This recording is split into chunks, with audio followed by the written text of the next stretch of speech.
Assalamualaikum warahmatullahi wabarakatuh. Waalaikumsalam warahmatullahi wabarakatuh.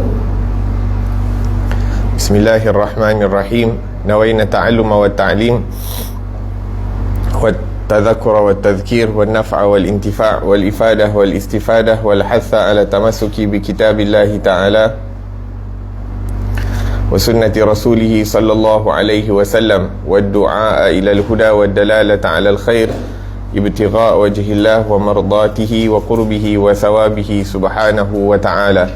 Allahumma inna nas'aluka fahman nabiyyin wa hifdhal mursalin wa ilhamal malaikatil muqarrabin. Allahumma aghnina bil ilm wa zayyinna bil hilm wa akrimna bit taqwa wa jamilna bil afiyah. Allahumma akhrijna min dhulumatil wahm wa akrimna bi nuril fahm. Subhanaka la ilma lana illa ma 'allamtana innaka antal alimul hakim. Rabbi shrah li sadri wa yassir li amri wahlul 'uqdatan min lisani yafqahu qawli wa saddid lisani wahdi qalbi bihaqqi sayyidina Muhammadin sallallahu alaihi wasallam. Telah berkata al-Imam Hujjatul Islam Abu Hamid Al-Ghazali di dalam kitabnya Bidayatul Hidayah, muka surat 107, perihal ataupun fasal bohong, ataupun disebutkan di sini, oleh kerana itu jagalah lidahmu dari 8 perkara. Pertama, bohong. Maka janganlah engkau berbohong sama ada bersungguh-sungguh ataupun bergurau. Jangan engkau biasakan lidahmu berbohong ketika bergurau, nanti akhirnya engkau akan berbohong dengan cara bersungguh-sungguh. Berbohong adalah di antara dosa besar yang terbesar. Selain dari itu, apabila engkau telah dikenali sebagai pembohong, maka hilanglah keadilanmu, iaitu harga dirimu, dan hilanglah makna dari segala perkataanmu, dan orang lain akan melihat engkau dengan pandangan yang rendah. Apabila engkau mahu tahu sejauh mana jahatnya apabila engkau berbicara bohong, maka lihatlah kepada orang lain yang berbohong di hadapan kamu, betapa engkau merasakan dirimu jijik daripadanya, dan betapa hinanya orang itu pada pandanganmu, dan betapa jahatnya apa yang dilakukannya.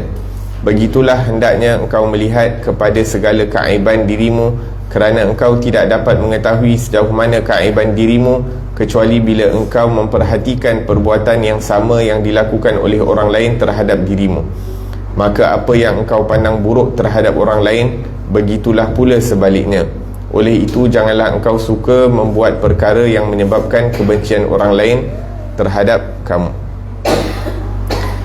Alhamdulillah, wassalatu wassalamu ala sayyidina Rasulillah wa ala alihi wa ashabihi wa man walah, amma ba'd.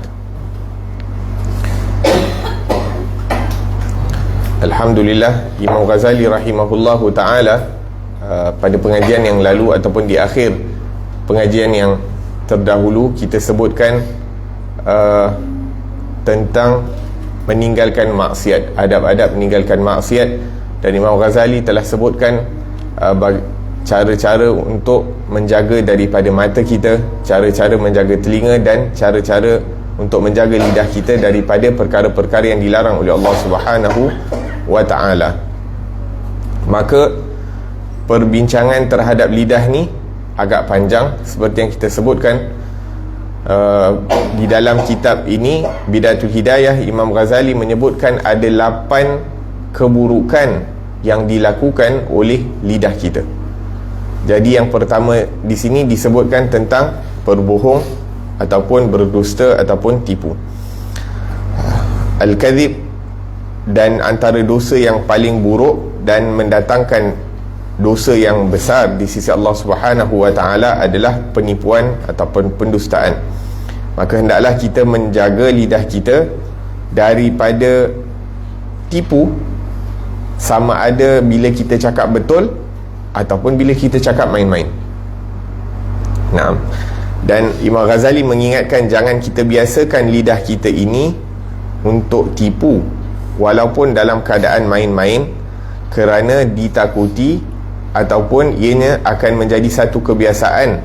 Bila kita main-main, kita tipu, satu hari nanti bila kita berdepan dengan satu situasi yang patut kita cakap betul, tapi sebab kita dah terbiasa cakap tak betul, kita akan cakap tak betul pada situasi yang memerlukan untuk kita cakap betul. Wal kadhib min ummahatil kabair, dan berdusta itu merupakan dosa-dosa yang asas ataupun dosa-dosa besar. Rasulullah sallallahu alaihi wasallam menyebutkan di dalam hadis, alaikum bisidq, hendaklah kamu bersifat jujur, kerana kejujuran itu akan membawa kamu melakukan kebajikan. Sifat jujur ni, bercakap dengan cakap yang betul, akan membawa kamu kepada kebaikan, dan kebaikan itu akan mendatangkan pahala ataupun akan mengarah kita menuju ke dalam syurganya Allah Subhanahu wa taala. Wa ma yazalu ar-rajulu yasduqu wa yataharra as-sidqa hatta yuktaba 'indallahi siddiqa. Dan seseorang itu berusaha sedaya upaya untuk bercakap benar. Dia cakap benar ataupun berterusan cakap benar dan berjaga-jaga sehingga tak ada perkataan yang keluar daripada mulutnya kecuali kebenaran, sehingga dia akan dituliskan di sisi Allah Subhanahu wa taala menjadi orang-orang yang benar. Maksudnya kadang-kadang terlintas kan untuk nak jawab benda yang tak betul. Kadang-kadang tak perlu pun, tapi kadang-kadang terlintas dalam lidah kita ni untuk nak cakap benda tak betul. Jadi bila ada terlintas nak cakap benda tak betul, tapi kita taharra, perkataan taharra ini bermaksud kita pastikan, iaitu sebelum nak cakap sesuatu perkara tu kita fikir dulu, perlu ataupun tak perlu, perlu cakap tak betul atau cakap benda yang betul dan sebagainya. Jadi Nabi SAW mengatakan wa yataharra, dan orang ini berjaga-jaga dan memastikan bahawa setiap patah perkataan yang keluar daripada mulutnya itu kebenaran, sehingga dia akan ditulis di sisi Allah menjadi orang-orang yang siddiq. Dan orang-orang siddiq ni tinggi darjatnya di sisi Allah Subhanahu wa taala. Faulaika ma'al ladzina an'ama Allahu 'alaihim minan nabiyyin was-siddiqin. Orang-orang siddiq ni darjat dia bawah daripada darjat kenabian. Maksudnya orang yang mendapat gelaran as-siddiq tu merupakan orang-orang yang tinggi darjatnya di sisi Allah Subhanahu wa taala. Dan orang pertama yang mendapat darjat as-siddiq adalah Sayyidina Abu Bakar as-Siddiq radhiyallahu anhu. Dia orang pertama, bahkan tak ada orang yang lebih tinggi darjatnya daripada kalangan manusia biasa selain Nabi, melainkan Sayyidina Abu Bakar as-Siddiq radhiyallahu anhu wa arda. Naam, wa yataharra sidqa hatta yuktaba 'indallahi siddiqa wa iyyakum wal kadhib. Kemudian Nabi ingatkan pula, berjaga-jaga, berhati-hati kamu daripada cakap tak betul ataupun tipu ataupun berdusta. Fa innal kadhiba yahdi ilal fujur, kerana penipuan itu akan menarik seseorang itu melakukan perkara-perkara yang dilarang oleh Allah Subhanahu wa taala. Wa innal fujura yahdi ilan nar, dan bila orang buat benda yang tak baik, dia akan masuk mana kalau buat benda salah? Kalau dia buat benda-benda yang dilarang oleh Allah Subhanahu wa taala, dia akan masuk neraka. Pandai, masya-Allah. Naam. Wa innal fujura yahdi ila an-nar wa ma yazalu al-'abdu yakdhibu wa yataharra al-kadhiba hatta yuktaba 'indallahi kadzdzaba. Dan seseorang itu apabila dia berdusta, iaitu berterusan berdusta, dan dia dah jadi sangat mahir dalam berdusta, tapi sebelum nak jadi mahir tu, setiap kali orang nak tanya dia apa, dia akan fikir macam mana nak kelentong, macam mana nak cakap benda tak betul, macam mana nak tipu. Dia akan fikir. Setiap kali dia nak cakap, dia akan fikir. Waliyadzubillah, hatta yuktaba 'indallahi siddiqa, kadzdzaba, sehingga dia ditulis di sisi Allah menjadi orang yang berdusta. La ilaha illallah. Dan kalau kita tengok zaman sekarang ni, kalau kes-kes polis, kadang-kadang kita tengok ada orang ni yang sangat hebat dalam penipuan. Dia boleh tipu tu buat cerita relax je, dia panjang cerita, tapi sebenarnya cerita yang dia cerita tu penipuan. Maksudnya dia dah terlampau biasa menipu sampai akal dia tu dah jadi sangat panjang dalam penipuan. Dia boleh tipu dalam keadaan tak bersalah dan macam tu. Hatta yuktaba 'indallahi kadzdzaba. Akan tetapi itu bukan satu benda yang baiklah. Maksudnya dia hebat dalam melakukan dosa, waliyadzubillahi tabaraka wa taala, sehingga dia ditulis di sisi Allah Subhanahu wa taala sebagai orang-orang yang pendusta ataupun penipu. Fala'natullahi 'alal kadzibin, kata Allah Subhanahu wa taala di dalam Al-Quran, laknat Allah adalah kepada orang-orang yang berdusta. Bahkan di dalam Al-Quran Allah Subhanahu wa taala menyebutkan innal ladzina yaftaruna 'ala Allahil kadhiba, orang-orang yang berdusta ni seakan-akan orang-orang yang tidak beriman. Al-mu'min la yakdzib, kata Rasulullah sallallahu alaihi wasallam. Orang-orang yang beriman ni, yang betul dia beriman kepada Allah, dia tidak berdusta. Naam, jadi apabila kamu mengetahui, thumma innaka idza arafta bidzalika, idza arafta bainan nas bidzalika saqatta adalataka. Naam, jadi apabila kamu dikenali ataupun seseorang itu dikenali sebagai pendusta, maka dia tidak akan dipercayai. Maksudnya kalau sekali je dia tidak bercakap benar, wali'adzubillah, terkadang orang dah tak percaya dia dah. Maka jangan sekali-kali kita cakap tak betul. Walaupun kadang-kadang kita cakap benda yang benar tu menyebabkan kadang kita kena marah, menyebabkan kita kena hukum dan sebagainya, akan tetapi kita ni masih lagi dipercayai orang. Kita dihukum sebab kesalahan yang kita buat, sebab kita cakap betul, tapi orang masih percaya kita. Tapi kalau kita tipu, walaupun kita tak kena hukum, walaupun kita tak kena marah, tapi kita dah tidak dipercayai oleh orang lain apabila mereka dapat tahu kebenaran keesokan harinya. Naam. Wa tazdarika al-a'yun wa tahtaqiruka. Naam, jadi orang akan memandang rendah kepada kamu apabila mereka mengetahui kamu ni suka berdusta ataupun suka menipu. Dan Imam Ghazali kata, nak tahu keburukan orang yang menipu ni senang je. Kadang-kadang kita rasa macam, oh tipu tu macam okey lah, biasa kan. Kita rasa biasa bila kita tipu orang. Tapi kalau kita kena tipu dengan orang, kita tak suka. Kita buat kat orang, kita rasa okey.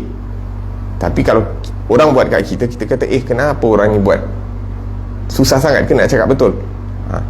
Jadi Imam Ghazali dia bagi satu kaedah, kalau kita nak tahu keburukan sesuatu benda tu, kita tengok kalau orang lain buat dekat kita, kita suka atau tak. Jadi kalau kita tak suka apa-apa benda yang orang lain buat dekat kita, maka kita jangan buat dekat orang. Sebab tu dalam hadis Nabi SAW menyebutkan, la yu'minu ahadukum hatta yuhibba li akhihi ma yuhibbu li nafsihi. Tidak sempurna iman seseorang kamu sehingga kamu menyukai sesuatu perkara itu untuk orang lain seperti mana kamu suka perkara itu atas diri kamu. Jadi apa-apa yang kita suka, macam mana orang suka, macam mana kita suka orang lain cakap dengan kita, kita cuba cakap dengan orang lain dengan cara yang serupa. Kalau kita suka orang lain berinteraksi dengan kita dengan satu cara, kita pun berinteraksi dengan orang lain dengan cara tersebut. Kalau kita tak suka orang lain buat sesuatu perkara kat kita, kita jangan buat sesuatu perkara dekat orang lain.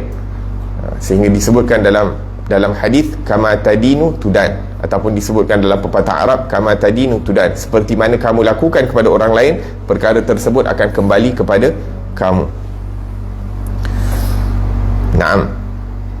Jadi apa-apalah, tipu ke, cakap apa-apa yang kita tak suka orang lain, kena tuduh ke, kalau kita tak suka orang lain tuduh kita, kita jangan tuduh orang lain.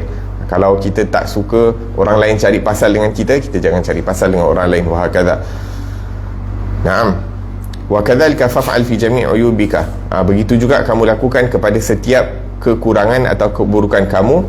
Fa innaka la tadri. Naam. Sehingga kamu akan mengetahui keadaan keburukan itu yang sebenar.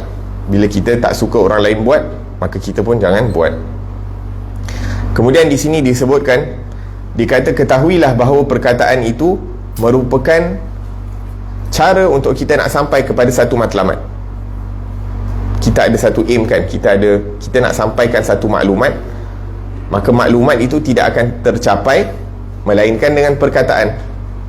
Maksudnya kita nak terangkan satu perkara, penerangan itu tidak mampu dilakukan melainkan dengan perkataan. Nah, maka setiap perkara yang baik yang boleh kita capai untuk dapatkan perkara yang baik itu, ada dua cara. Sama ada dengan cakap betul ataupun tipu. Maksudnya katalah kita nak dapat satu benda kan, kita nak raih satu perkara, kita nak dapatkan satu perkara. Nak dapatkan satu perkara itu boleh kita dapatkan sama ada dengan bercakap benar ataupun dengan tipu helah. Nah, jadi bila kita boleh dapatkan satu perkara itu dengan kebenaran ataupun dengan cakap betul ataupun dengan penipuan, maka di sini dalam keadaan ni penipuan adalah haram. Li'adamil hajati ilaih, kerana kita tak perlu. Maksudnya kita nak dapat satu perkara tu, kalau kita boleh cakap benar dan dapat perkara tu, nak buat apa kita tipu? Naam. Wa in amkana at-tawassul ilaihi bil kadhib wa lam yumkin bis-sidq fal kadhib fihi mubah. Akan tetapi kalau nak dapatkan perkara tersebut tak boleh dengan cakap benar, bil kadhib wa lam yumkin bis-sidq fal kadhib fihi mubah, maka kalau tak boleh nak cakap benar untuk nak dapatkan perkara tu, maka untuk kita nak tipu helah dibenarkan. Kalau perkara yang kita nak dapat tu perkara yang mubah, yang dibolehkan. Ataupun kalau perkara yang kita nak sampai tu wajib, maka ianya menjadi wajib. Kemudian diterangkan di sini sebagai contoh, dikata kalau ada satu orang baik, satu orang Islam sembunyi dekat kita, katalah sembunyi dekat rumah mengaji ni kan, lepas tu tiba-tiba ada orang zalim datang nak tangkap dia. Jadi dekat sini wajib tak untuk kita tipu? Wajib. Sebab apa? Kita nak selamatkan nyawa orang Islam ni daripada orang yang zalim yang mungkin akan sakitkan dia ataupun nak tangkap dia dan sebagainya. Naam. Wa sa'ala anhu wajibal kadhib bi ikhfa'i, wajib untuk kita tipu untuk nak selamatkan orang tersebut. Begitu juga katalah kita simpan barang orang lain, kemudian ada orang yang zalim tanya dekat kita tentang barangan tersebut supaya dia nak ambil daripada kita, maka wajib juga untuk kita tipu, yang kata kita tak ada simpan barang tu. Sebab apa? Sebab kita tahu kalau orang tu ambil, dia akan ambil terus, dia akan rampas. Nah, bahkan orang yang simpan barang orang lain kemudian ditanya oleh orang zalim untuk dirampas, kalau dia bagi tahu, dia kata, oh ni barang orang lain, si fulan bin fulan memang ada pada aku, maka orang zalim tu ambil, maka kita yang kena bayar balik. Sebab kita diamanahkan untuk jaga barang tersebut. Jadi bila orang zalim tanya, kita bagi tahu dan dia ambil barang tersebut, maka kita kena bayar balik ganti rugi terhadap orang yang amanahkan kita untuk menyimpan barang tersebut.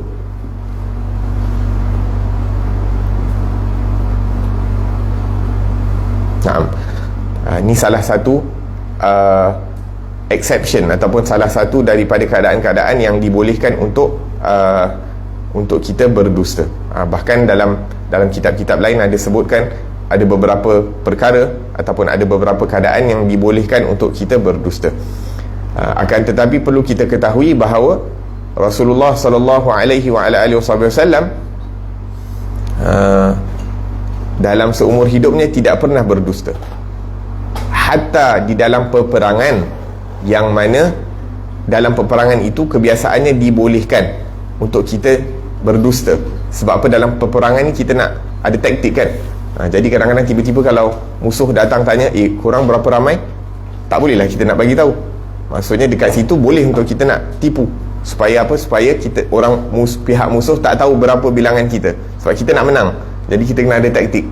Akan tetapi Nabi SAW hatta di dalam peperangan pun Nabi tidak berdusta. Nabi akan menggunakan perkataan yang membawa dua makna. Maksudnya sama ada perkataan tu boleh makna A atau B. Nabi maksudkan A tapi orang lain faham makna dia B, sebagai contoh. La ilaha illallah. Ada satu hari Nabi SAW berada dalam peperangan. Jadi Nabi nak dapatkan info tentang pihak musuh. Masa tu mereka bertemu dekat tempat ambil air, maka Nabi pun tanya orang tersebut. Tapi mereka ni macam hamba, jadi diorang tak berapa tahu exactly. Jadi Nabi tanya berapa ramai pihak musuh. Orang tu tak tahu. Lepas tu Nabi tanya, diorang makan atau diorang sembelih satu hari berapa ekor kambing, binatang. Jadi diorang kata 9 hingga 10 ekor unta. Maka Nabi tahu seekor unta boleh makan kurang lebih 100 orang, maka 9 ekor unta boleh dimakan oleh 900 orang. 9 atau 10 ekor unta boleh dimakan 900 hingga 1000 orang. Maka cara Nabi SAW nak tahu. Kemudian diorang tanya pula, kamu ni daripada mana? Kemudian Nabi terus cakap, nahnu min ma', kita orang ni daripada air.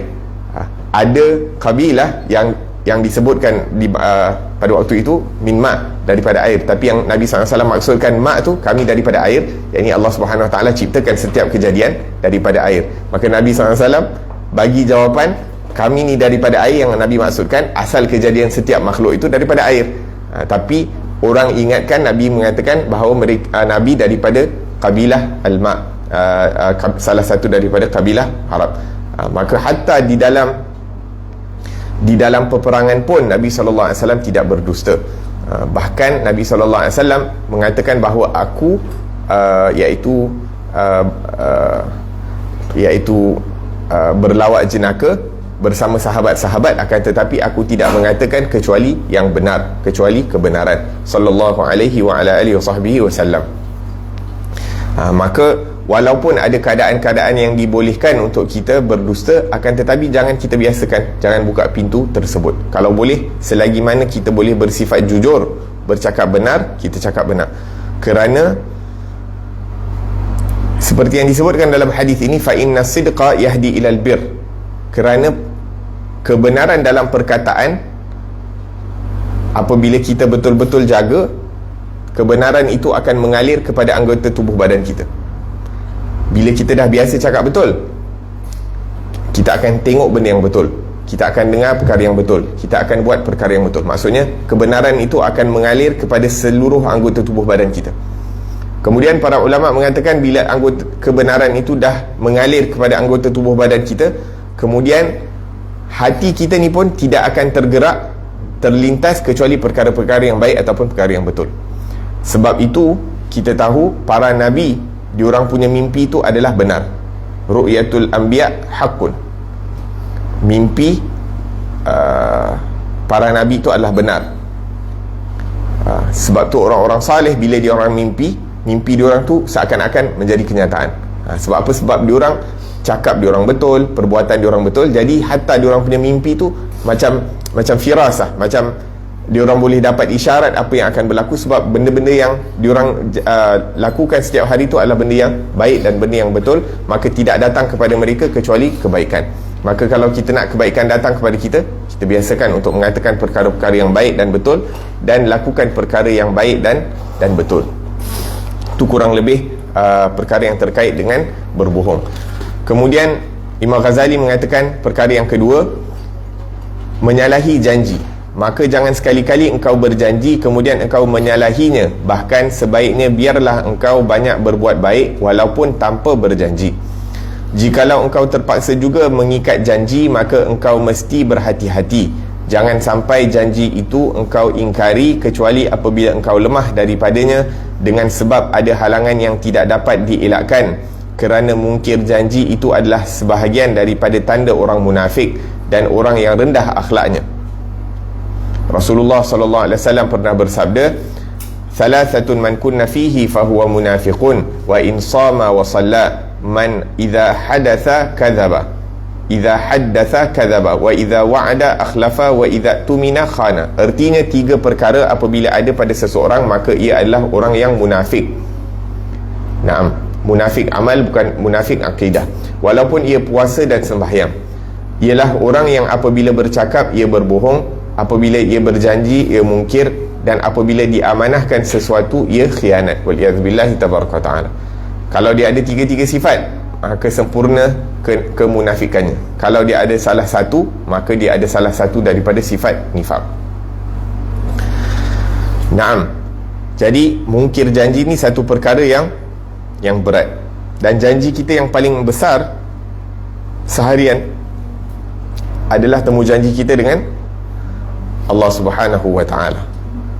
Waktu yang telah kita tetapkan untuk bertemu dengan Allah, ataupun Allah dah tetapkan inna salata kanat 'alal mu'minina kitaban mawquta, iaitu waktu salat.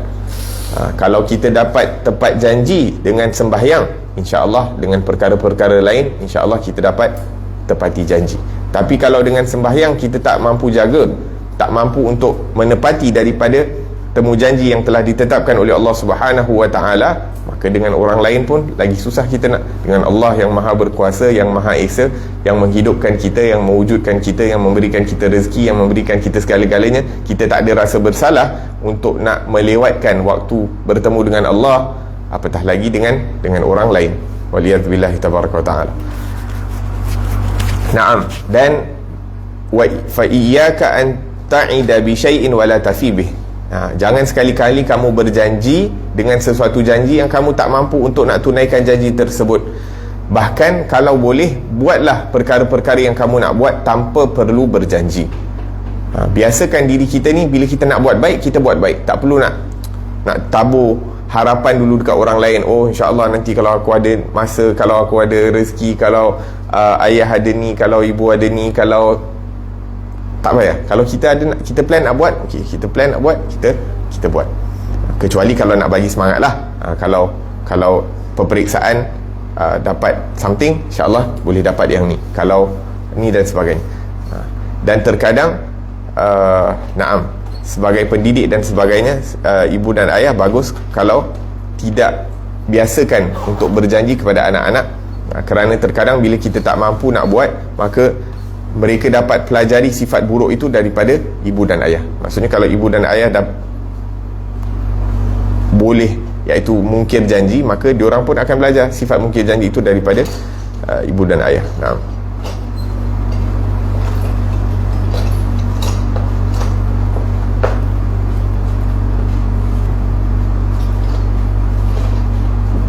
La ilaha illallah. Yang pertama tadi kita sebutkan idza hadatha, sifat orang munafik yang pertama, apabila dia berbicara dia berdusta. Tu sifat yang keburukan pertama, lidah. Bila dia cakap dia berdusta. Kemudian yang kedua, apabila dia berjanji dia memungkiri janji tersebut tanpa ada keuzuran. Kalau memang betul-betul ada keuzuran, mafi muskilah. Tapi ni tak ada keuzuran, dia okey je. Dia janji dengan orang, lepas tu dia mungkir janji. Apabila, dan yang ketiga, apabila dia diberikan amanah dia mengkhianati. Naam.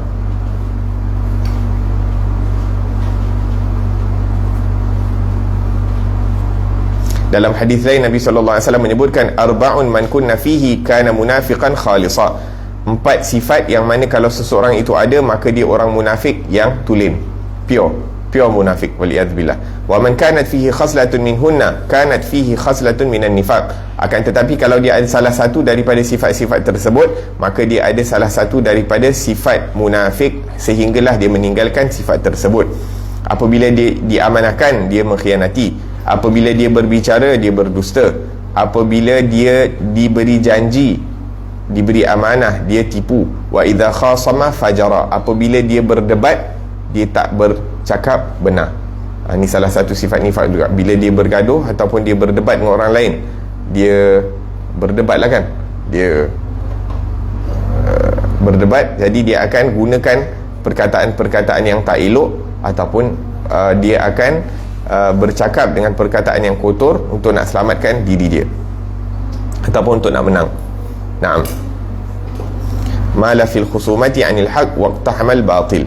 Dia bila dia berdebat dengan orang lain, dia sanggup menggunakan perkara-perkara yang kotor ataupun yang tak benar hanya untuk nak menang dalam perdebatan tersebut. Bahkan perdebatan ini bukan satu perkara yang baik. Bergaduh, berdebat bukan satu perkara yang baik.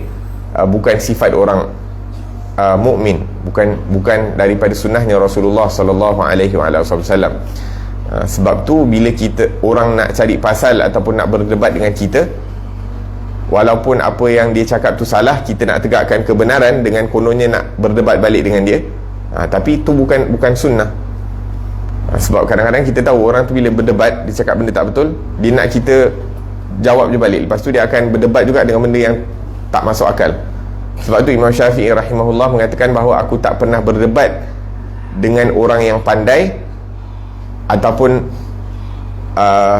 basekan dia punya perdebatan itu dengan kebenaran, melainkan aku akan menang, kata Imam Syafi'i. Maksudnya kalau perdebatan itu diasaskan dengan kebenaran, maka aku akan menang. Tapi kalau aku berdebat dengan orang yang tak pandai, yang tak basekan dia punya perdebatan itu atas kebenaran, maka dia akan menang. Sebab dia akan cakap je lah apa yang dia nak cakap. Selagi mana dia boleh nak cakap, walaupun cakap benda tak betul, dia akan continue untuk cakap walaupun tak make sense ataupun tak masuk akal. La ilaha illallah. Naam. Jadi kalau boleh kita pasang niat, jangan kita berjanji. Dan kalau kita berjanji, kita dah hatta diorang kata hatta mengucapkan insya-Allah, kalau kita tahu kita tak boleh buat, jangan cakap insya-Allah. Kadang-kadang just nak sukakan hati orang kan, insya-Allah. Tapi padahal kita tahu kita tak boleh nak datang. Kalau tak boleh nak datang, kita cakap tak boleh nak datang. Jangan kita cakap insya-Allah, lepas tu bagi harapan kat orang, kemudian kita tak mampu untuk nak. Walaupun insya-Allah tu bukanlah satu macam pengikat kepada janji, tapi kita dah terbiasa menggunakan perkataan insya-Allah tu untuk mengatakan ya. Kalau tak boleh, kita cakap tak boleh. La ilaha illallah. Kemudian yang ketiga, mengumpat orang, iaitu ghibah. Dosa mengumpat adalah lebih berat daripada 30 kali berzina seperti yang disebutkan dalam sebuah hadis, ataupun disebutkan. Dan yang dimaksudkan dengan ghibah atau mengumpat itu ialah bahawa engkau mengatakan apa sahaja perkara yang ada dengan seseorang. Jikalau ia mendengar perkataan tersebut, tentu ia akan marah. Maka engkau dikira seorang yang mengumpat lagi zalim, walaupun apa yang engkau sebutkan itu benar-benar berlaku pada diri orang yang beriman. Dan jika apa yang engkau sebutkan itu tidak ada pada orang yang berkenaan, maka engkau dikira sebagai seorang yang mengada-adakan, iaitu buhtan, iaitu lebih besar, iaitu fitnah, iaitu lebih besar daripada dosa mengumpat. Dan jauhilah dari cara mengumpat, iaitu sindir atau perli ulama usul, iaitu umpatan yang tidak menggunakan bahasa yang jelas tetapi mempunyai makna yang sangat tajam. Contohnya, apabila engkau ditanya tentang hal seseorang, maka engkau menjawab dengan perkataan mudah-mudahan Allah Ta'ala membaikkan halnya. Sebenarnya saya sangat berduka cita mendengar apa yang telah dilakukannya. Saya selalu berdoa kepada Allah Subhanahu Wa Ta'ala, mudah-mudahan Allah Ta'ala memperbaiki keadaan kita dan keadaannya. Sebenarnya perkataan yang seperti ini ialah menghimpunkan dua kesalahan. Yang pertama, mengumpat orang kerana maksudnya dapat difaham dengan jelas. Kedua, membersihkan dan memuji diri sendiri dengan cara menyalahkan orang lain. La ilaha illallah. Seandainya niatmu ikhlas di dalam doamu itu, maka sebaiknya engkau mendoakannya dengan cara sendirian. Dan seandainya engkau susah hati dengan sebab perbuatannya, maka tandanya engkau tidak suka membuka keaibannya di hadapan orang lain. Tetapi ketika engkau menzahirkan kesusahanmu dengan keaibannya, maka itu sama ertinya dengan engkau menzahirkan keaibannya. Dekat sini Imam Ghazali rahimahullah mengingatkan kita agar supaya jangan ceritakan keburukan orang lain di belakangnya. Wa anisukut 'alaiha ridan wa taqdira. Ataupun bila orang lain sebut pasal orang lain, kita senyap sebagai tanda kita membenarkan ataupun kita rida. Hatta bila orang lain cakap tentang orang lain, kalau boleh, kalau kita tak mampu kalau kita hanya mampu berdiam diri, tapi dalam hati kita pasang niat, jangan kita membenarkan ataupun jangan kita rida dengan perbuatan tersebut. Dan mengumpat itu lebih teruk daripada zina 30 kali. Waliyazbillahi tabaraka ta'ala.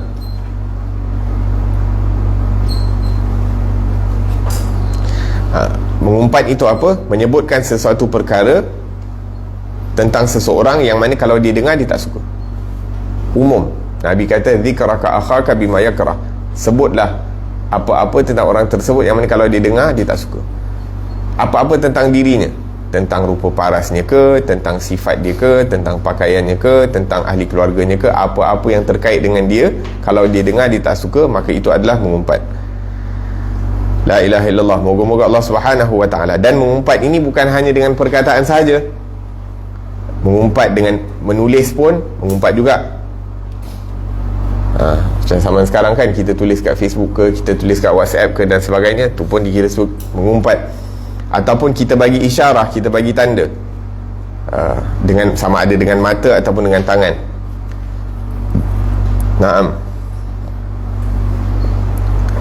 Kullu ma afhamta bihi ghairaka nuqsan muslim fi badanihi aw nasabihi aw au fi fi'lihi au qawlihi au dinihi au dunyah hatta fi thawbihi wa darihi wa dabatihi. La ilaha illallah.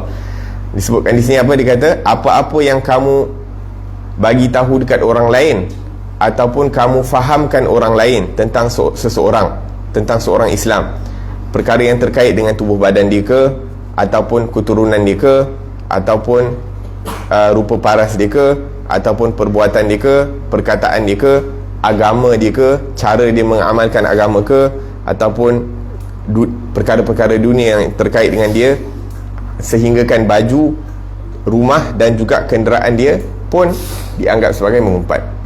Kadang-kadang kita, apa orang ni tak ada colour lain ke kereta dia, contohnya, tak pasal-pasal kan, tak ada, dia punya kereta biarlah dia nak catkan apa, ataupun rumah dia nak pasang grill macam mana ke, apa ke, tapi kadang-kadang kita ni dah biasa sangat kan komen, semua benda nak komen, jadi kita akan terbiasa untuk buat tersebut. Waliyazbillah ta'ala. Jadi cuba untuk elakkan diri kita ni daripada komen ataupun bagi rimak ataupun sebut tentang orang lain apa-apa pun yang terkait dengan orang tersebut, kerana orang yang mengumpat itu dia telah menzalimi diri dia walaupun apa yang dicakap itu adalah benar. Sebab dalam hadis Nabi kata kalau apa yang disebutkan itu benar maka dia telah mengumpat, tapi kalau apa yang disebutkan itu tidak benar maka ia adalah satu fitnah, dan fitnah itu lebih teruk daripada mengumpat. Kemudian Imam Ghazali ingatkan kita berhati-hati daripada umpatan orang-orang yang anggap dirinya baik.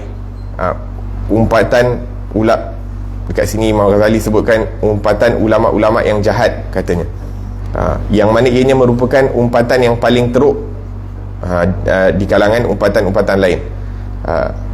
Dia kata apa, bila tanya pasal orang lain dia cakap, oh moga-moga Allah perbaiki keadaan dia, moga-moga Allah perbaiki keadaan dia, seakan-akan nak menunjukkan orang tu teruk, dan kemudian seakan-akan nak tunjukkan macam kita ni baik sangat. Kita doakan untuk orang lain, bila orang lain tanya, moga-moga Allah perbaiki keadaan dia, aku sedih sangat tengok dia keadaan macam tu. Nampaknya macam baik lah kan. Kalau betul, Imam Ghazali kata, kalau betul-betul kita ikhlas nak doakan orang tersebut, dan kalau betul-betul kita ni sedih melihat keadaan orang tersebut, kita nasihat dia one to one, kita doa kepada Allah Subhanahu Wa Taala dalam keadaan sendirian, tak perlu nak sebutkan di hadapan orang lain, maka tu betul-betul kita sedih tengok keadaan dia, kita nasihat dia. Mungkin sekali dua kali dia dengar, kalau tak dengar kita continue doakan untuk dia. Kalau orang tu orang yang kita ambil berat ataupun kita kasihi, kita doa dengan di belakang dia bersendirian, sehinggalah dia diberikan taufik oleh Allah Subhanahu Wa Taala. Kalau tak, ini bukan berada dalam kuasa kita, tapi kita tunjuk macam, oh kesian orang tu, moga-moga Allah perbaiki keadaan dia dan sebagainya, seakan-akan nak tunjuk macam kita ni bagus sangat. La ilaha illallah.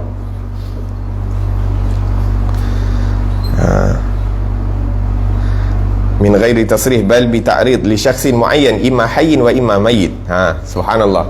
Imam Ghazali ataupun syarih ni disebutkan sama ada orang tu masih hidup ataupun telah meninggal dunia. La ilaha illallah.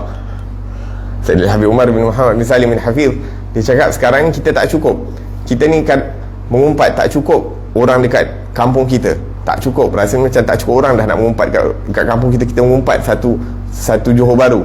Tak cukup kat Johor Baru, satu Johor kita mengumpat. Tak cukup satu Johor, satu Malaysia punya orang kita mengumpat. Tak cukup satu Malaysia, satu Asia. Wali'azubillah, akan sampai satu dunia kita mengumpat. Mana-mana sampai sekarang ni info senang dapatkan daripada timur dan daripada barat melalui internet dan sebagainya. Tak cukup orang kat atas dunia, orang yang dah meninggal, dah berada dalam alam barzakh pun kita cakap buruk tentang mereka. Wali'azubillah tabaraka wa ta'ala. Bukan kita lah maksudnya, dilakukan umpatan ke atas hatta orang-orang yang telah meninggal dunia.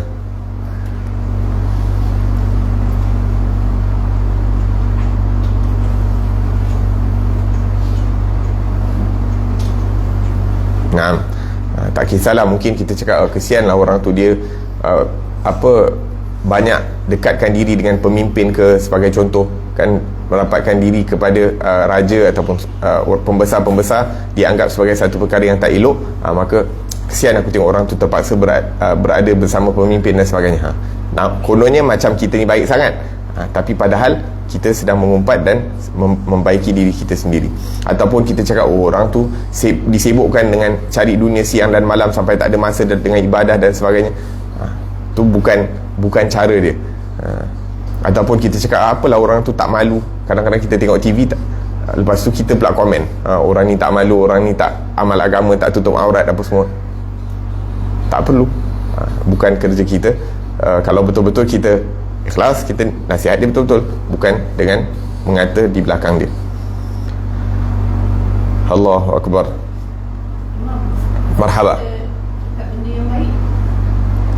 Cakap benda yang baik, okey, tak ada masalah. Maksud kalau benda yang baik terhadap seseorang, tak mengumpat. Bahkan kita macam seakan-akan macam mendoakan dia.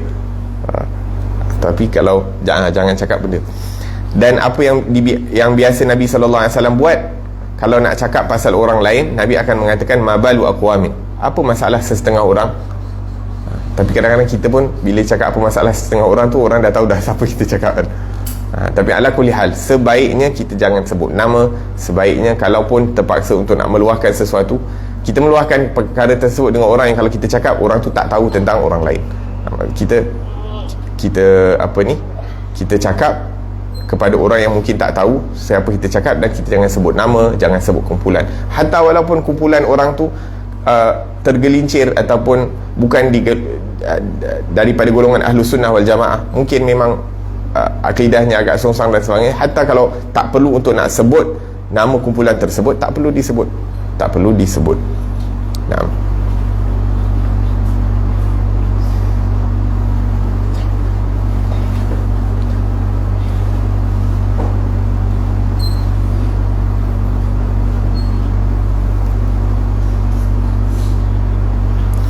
sebab itu disebutkan bahawa barang siapa yang beribadah kepada Allah Subhanahu wa taala dengan kejahilan, maka syaitan akan mempermainkan dia. Kadang-kadang kita ni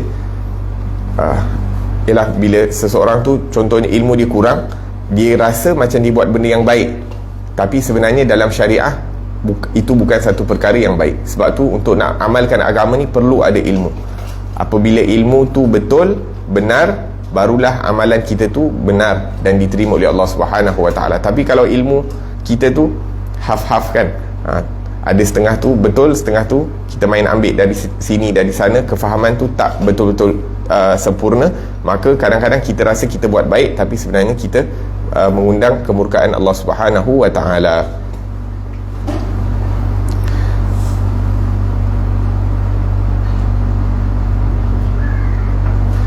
La ilaha illallah. Dan kadang-kadang kita permainkan nama Allah Subhanahu wa taala. Macam mana kita permainkan nama Allah? Kita gunakan nama Allah untuk doakan dekat dia, nak tunjukkan apa yang kita cakap tu benar. Lagi teruk. Maksudnya kita guna nama Allah, kita doa, semoga Allah baikkan keadaan orang tu. Kita pun tak tahu keadaan orang tu sebenar. Kadang-kadang kita dengar daripada orang lain, lepas tu kita sampaikan. Waliyadzubillah tabaraka wa ta'ala.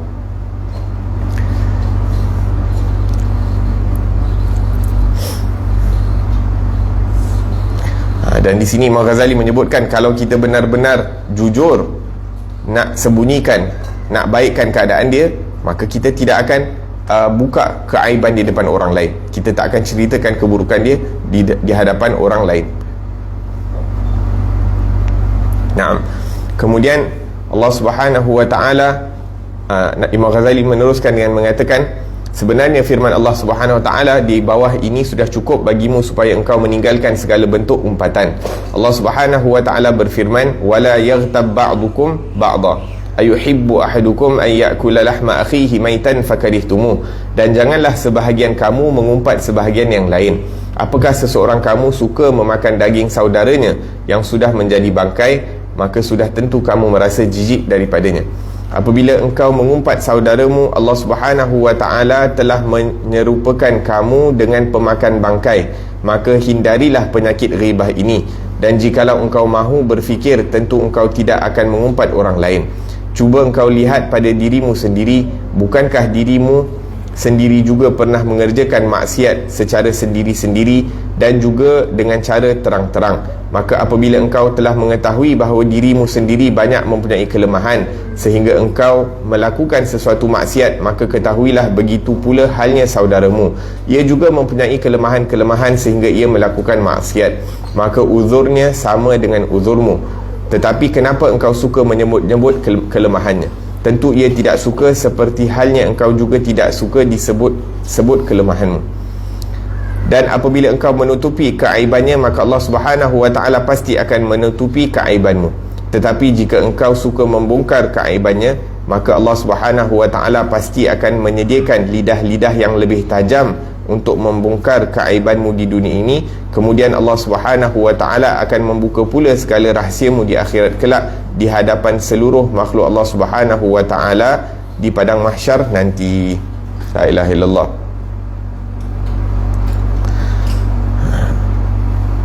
Naam. Dalam hadis Nabi SAW menyebutkan tentang ada satu orang dia berpuasa, ataupun ada dua orang wanita dia sedang berpuasa, akan tetapi dia duduk menceritakan tentang keburukan orang lain. Maka dipanggil oleh Rasulullah dan diperintahkan agar dibawa satu bekas. Kemudian Nabi SAW perintahkan untuk dia muntahkan muntah. Maka mereka mengatakan, ya Rasulullah, kami berpuasa. Tapi disebabkan Rasulullah dah perintah, maka wanita tu seakan-akan boleh muntah. Jadi bila dia muntah, ada ketulan-ketulan daging yang fresh, maka Nabi mengatakan bahawa itu daging orang yang kamu umpati.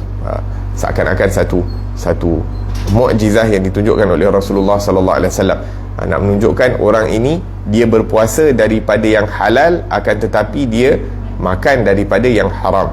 Dia makan daripada yang haram. La ilaha illallah. Oh, nak tukar bateri.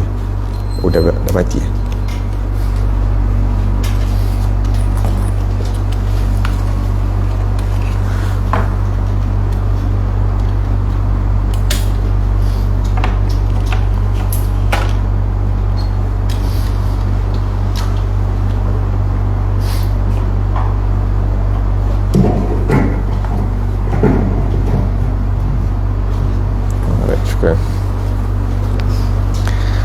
Naam.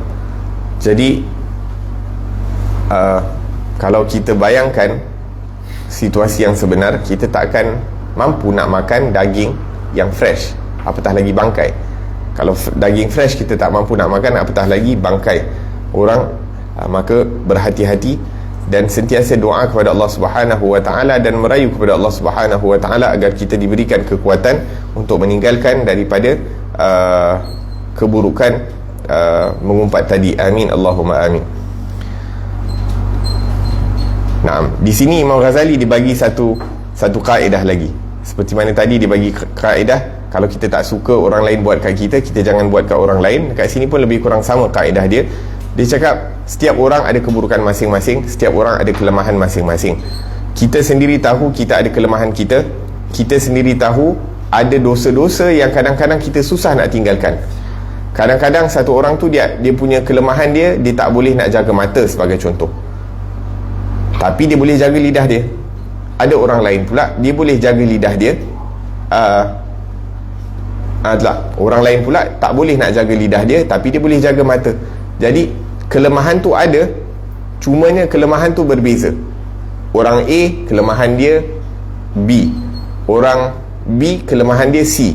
Maka setiap orang tu dia ada kelemahan masing-masing. Jadi kita, seperti mana kita tahu kita ada kelemahan kita, maka bila kita nampak ada keburukan ataupun kelemahan orang lain, kita maafkan. Sebab kita tahu kita sendiri ada kelemahan. Jadi dan kita harap orang lain dapat maafkan kita, dapat beri keuzuran kepada kita tentang keburukan kita. Maka begitu juga bila orang lain ada kelemahan, ada keburukan, kita pun bagi keuzuran kepada mereka.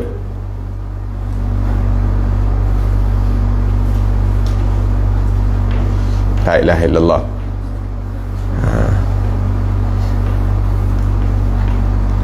Berkata Sayyidina Abdullah bin Abbas radhiyallahu anhuma, "Idza aradta an tadhkur uyuba sahibaka fadhkur uyubak." Apabila kamu ingin menyebutkan keburukan orang lain, sebutkan dulu keburukan kamu. Berkata Sayyidina Abu Hurairah radhiyallahu anhu, dia kata kita kadang nampak keburukan pada diri orang lain, tapi keburukan yang lebih besar ada pada diri kita, kita terkadang tak nampak. Waliyadzubillah tabaraka wa ta'ala. Maka orang-orang yang salah satu ubat, salah satu cara untuk kita elakkan daripada mengumpat ni adalah fokuskan tentang keburukan kita. Sibukkan diri kita ni dengan keburukan diri kita sendiri. Disebutkan dalam riwayat ataupun dalam pepatah Arab, rahimahullahu abdan bassarahu bi'uyubi nafsih. Moga-moga Allah merahmati orang-orang yang menyibukkan dirinya itu dengan keburukan dirinya sendiri, ataupun Allah berikan dia kelebihan untuk dapat melihat keburukan diri dia sendiri. La ilaha illallah. Tapi kita tak ada masa kan nak tengok. Tapi kitab-kitab Imam Ghazali ni dia memang bagus untuk mengingatkan kita tentang keburukan diri kita sendiri. Kitab-kitab Imam Ghazali ni dia famous ataupun bagus untuk mengingatkan kita tentang keburukan diri kita sendiri. Dengan melihat keburukan diri sendiri, kita akan tak ada masa untuk melihat keburukan orang lain. Naam. Kemudian Imam Ghazali menyebutkan, seandainya engkau melihat dirimu bersih daripada dosa zahir maupun batin, dan engkau melihat dirimu bersih dari segala keaiban, sama ada yang berkenaan dengan urusan agamamu maupun duniamu, maka ketahuilah bahawa kejahilanmu terhadap dirimu sendiri itu adalah sejahat-jahat kejahilan. Tidak ada aib yang lebih besar daripada seseorang yang menganggap dirinya bersih dari segala dosa dan kesalahan. Sebenarnya ketika itu Allah Subhanahu wa ta'ala tidak mengkehendaki kebaikan pada dirimu. Jadi ketika engkau melihat dirimu sebagai seorang yang bersih, maka itu adalah kesudahan daripada segala kejahilan. La ilaha illallah. Kemudian seandainya engkau memang benar pada sangkaanmu bahawa engkau adalah orang yang tidak mempunyai keaiban, maka banyak-banyaklah engkau bersyukur kepada Allah Subhanahu wa ta'ala. Dan mengapa pula engkau mahu memaki orang lain dan menyebut-nyebut kesalahan mereka? Bukankah perbuatan ini juga termasuk di antara keaiban yang besar pula? Dekat sini, dekat footnote dia ada tambah, sebagai tambahan di sini kita sebutkan beberapa perkara yang mengharuskan seseorang mengumpat orang lain. Maksudnya secara umum kita tak boleh mengumpat, tapi ada waktu-waktu yang dibolehkan untuk kita mengumpat. Sebagai contoh, macam tadi kita sebutkan, dusta dilarang, berbohong dilarang, akan tetapi ada waktu-waktu yang dibolehkan. Maka di sini dikata boleh mengumpat. Yang pertama, ketika mengadu hal kezaliman orang lain terhadap kita di hadapan hakim dan seumpamanya, maka ketika itu kita bolehlah menyebut keaibannya. Maksudnya bila dah masuk mahkamah, sebagai contoh, perlu kita beri keterangan. Sebagai contoh, katalah orang tu buat sesuatu kat rumah kita, waliyadzubillah, kena buat keterangan kan. Jadi pada waktu itu boleh kita nak sebutkan, sebab memang pada tempatnya di mahkamah. Kedua, ketika bermesyuarat untuk memperbaiki kesalahan seseorang, maka bolehlah kita menyebutkan kesalahannya di hadapan orang yang datang membantu kita memperbaikinya. Sebagai contoh, kita nak berdamai, jadi kita guna orang ketiga untuk berdamai. Jadi dalam keadaan tersebut, sebab nak memperbaiki keadaan, jadi orang yang menjadi orang yang ketiga untuk damaikan dua orang yang sedang bermasalah, yang sedang bermusuhan, maka pada waktu itu boleh disebutkan keburukan di situ, tidak dianggap sebagai mengumpat. Ketiga, ketika kita meminta fatwa daripada mufti, maka bolehlah kita menyebutkan kesalahan orang yang tersabit dengan soalan kita. Contohnya kita nak tanya masalah fiqah dan sebagainya, tapi nak tahu masalah fiqah tu terpaksa sebutkan tentang orang lain, maka di situ boleh, kalau orang tu ada kena mengena dengan soalan yang ingin kita tanyakan. Keempat, ketika kita melarang orang banyak supaya mereka jangan terikut-ikut dengan ketika kita melarang orang yang banyak supaya mereka jangan terikut-ikut dengan seseorang yang melakukan perbuatan yang salah, maka terpaksa kita menyebutkan kesalahan orang yang berkenaan supaya orang ramai jangan tertipu dengannya. Sebagai contoh, macam scammer lah. Contohnya ada orang buat scam, sebagai contoh, orang tu dikenali dengan perkara tersebut, jadi kita ingatkan orang lain agar supaya mereka tidak tertipu dengan orang tersebut, maka pada waktu itu boleh, sebab kita nak selamatkan ramai orang agar supaya tidak tertipu. Kelima, ketika menyebut seseorang yang telah kita kenali dengan aibnya, seperti kita menyebut seorang yang masyhur dengan namanya Udin Pincang dan sebagainya. Tu macam ada nickname yang diberikan, walaupun bunyinya nampak macam buruk, tapi dah memang semua orang kenali dia dengan nickname tersebut, maka tak jadi masalah. Nah, keenam, menyebut kesalahan seseorang yang sudah tidak malu menzahirkan kefasikannya, seperti orang yang suka minum arak di hadapan orang ramai. Sebagai contoh, orang tu memang dah dikenali dengan sesuatu dosa-dosa besar, dia pun tak malu dikenali dengan perkara tersebut, maka di situ dibolehkan. Maka di sini Imam Ghazali rahimahullah menyebutkan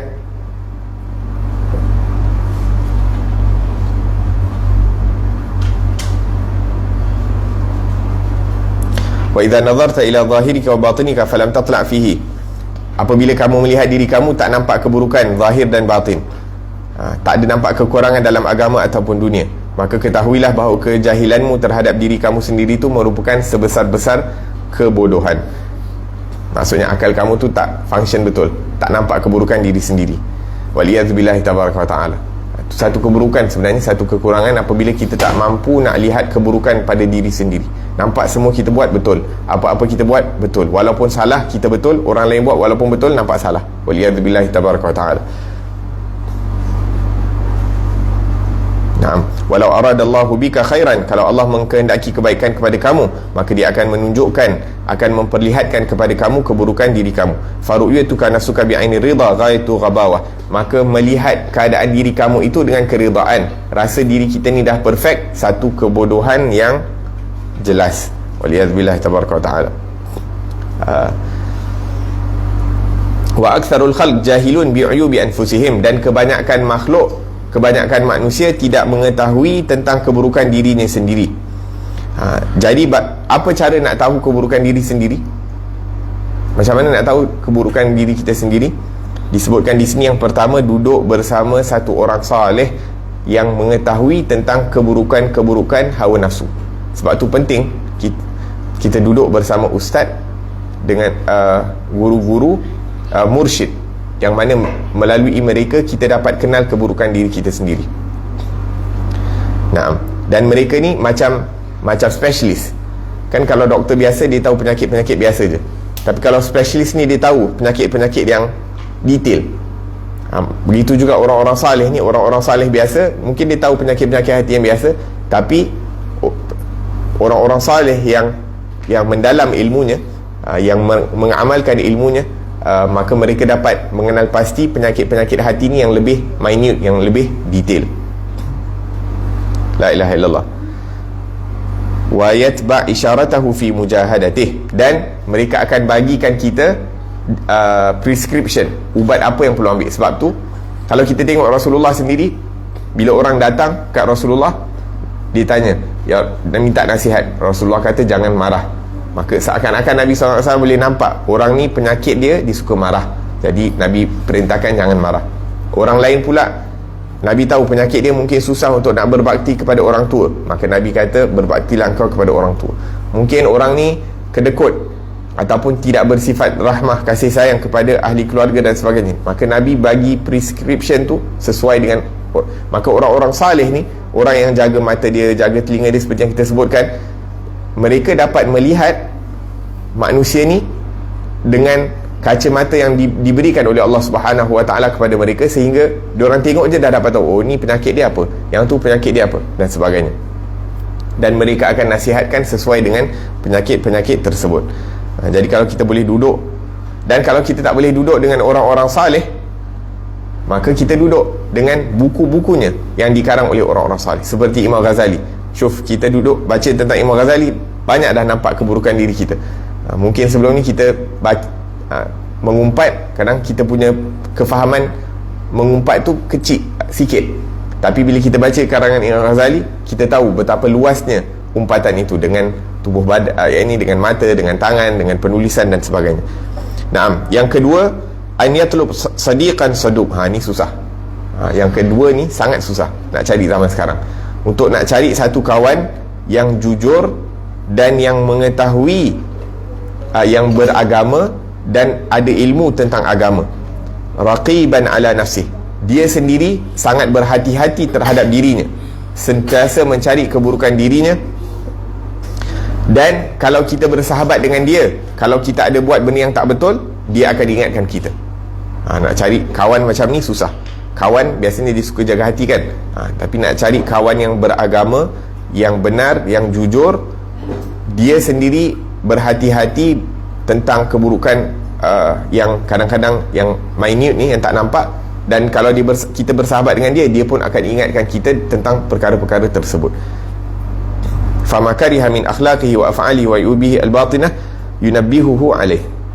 Jadi apa-apa kekurangan yang dinampak pada kawannya, dia akan ingatkan. Tapi kita susah kan nak dapat kawan macam tu. Kita biasanya jaga hati orang terlebih sangat.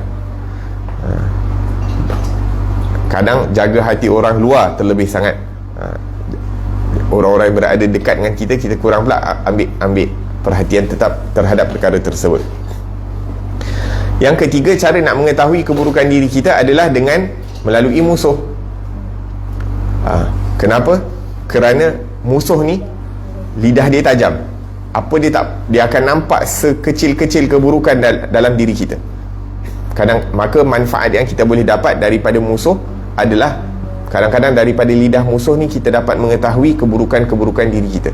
Walaupun kadang-kadang pedih dengar kan, sebab musuh dia semua benda dia nak cakap, sekecil-kecil benda dia nak cakap. Maka dengan melalui apa yang mereka katakan itu, kita dapat mengetahui keburukan diri kita sendiri. Kalau kita ni jenis orang yang adil, orang yang munsif. Fa inna ainal sakhat tubdil masawi, kerana orang yang berada dalam keadaan marah, semua benda salah dia akan nampak pada orang tersebut. Contohnya lah, kalau kita berkawan kan, kita tengah marah dengan kawan kita, semua benda keburukan kita akan cakap pasal orang tersebut, pasal kawan kita, sebab kita tahu keburukan dia. Naam.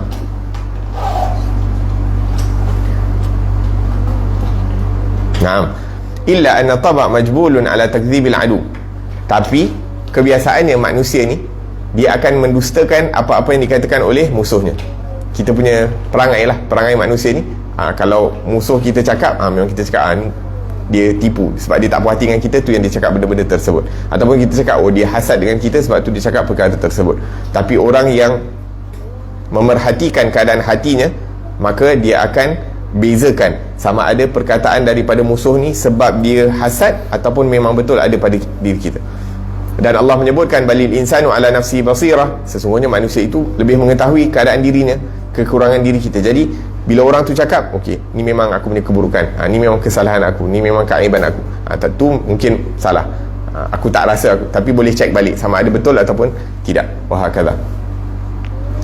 Naam. Dan yang keempat, an yukhalitan nas, untuk kita bergaul dengan manusia. Fakullu ma ra'ahu madhmuman fima bainal khalqi falyutalib nafsahu bihi. Bila kita bergaul dengan manusia, sifat-sifat yang kadang-kadang kita nampak buruk yang diamalkan oleh manusia, maka kita pastikan sifat tu tak ada pada diri kita. Tu salah satu cara untuk nak mengetahui ataupun mengelakkan diri kita ni daripada sifat-sifat buruk. Satu, duduk dengan orang alim yang arif tentang keburukan-keburukan hati ataupun penyakit-penyakit hati. Yang kedua, cari kawan yang jujur, yang benar, yang beragama, yang akan menasihati kita kalau kita ada buat salah, mengelanggar daripada perkara-perkara yang tidak disukai oleh Allah dan tidak disukai oleh Rasulullah. Yang ketiga, kita ambil pengajaran daripada apa yang diperkatakan oleh musuh-musuh kita, sebab mungkin ada kebenaran dalam perkataan mereka.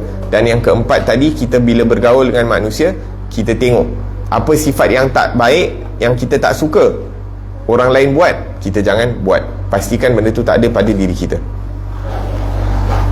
La ilaha illallah. Naam.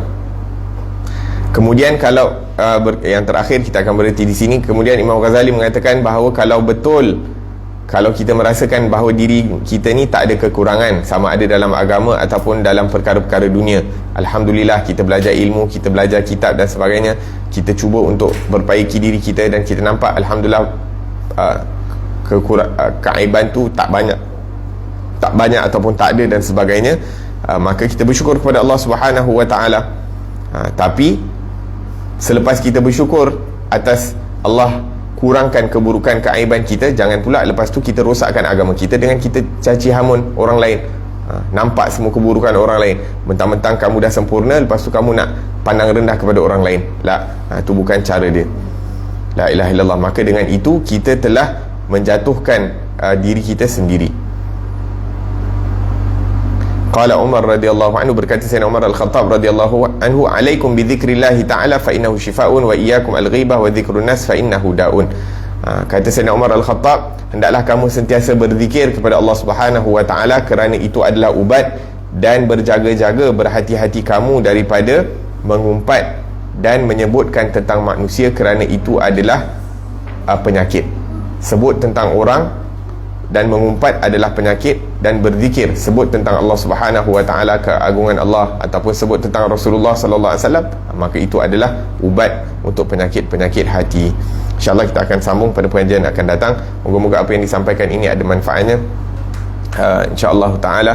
Rabbana anfa'na bima 'allamtana, Rabbi 'allimna alladhi yanfa'una, Rabbi faqihna wa faqih ahlana wa qarabati lana fi dinina ma ahli al-qutri untha wa dhakar, Rabbi wafiqna wa fiqhum lima tartadi qawlan wa fi'lan karama, warzuqil kulla halalan daima, wa akhilla atqiya ulama nuhdha bil khairi wa nukfa kulla shar. Rabbana waslih lana kulla shu'un wa akhir rabbi ridha minka al-uyun, waqdi 'anna Rabbana kulla duyun qabla an ta'tiyana rusulul manun, waghfir wastur anta akraman satar, wa salatullahi taghsha al-mustafa man ila al-haqqi da'ana wal wafa bi kitabin fihi lin-nasi شفاء وعلى الآل الكرام الشرفاء وعلى صحب المصابيح الغرار.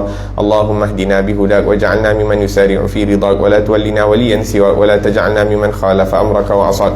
وحسبنا الله ونعم الوكيل، ولا حول ولا قوة إلا بالله العلي العظيم. وصلى الله على سيدنا محمد وعلى آله وصحبه وسلم، والحمد لله رب العالمين.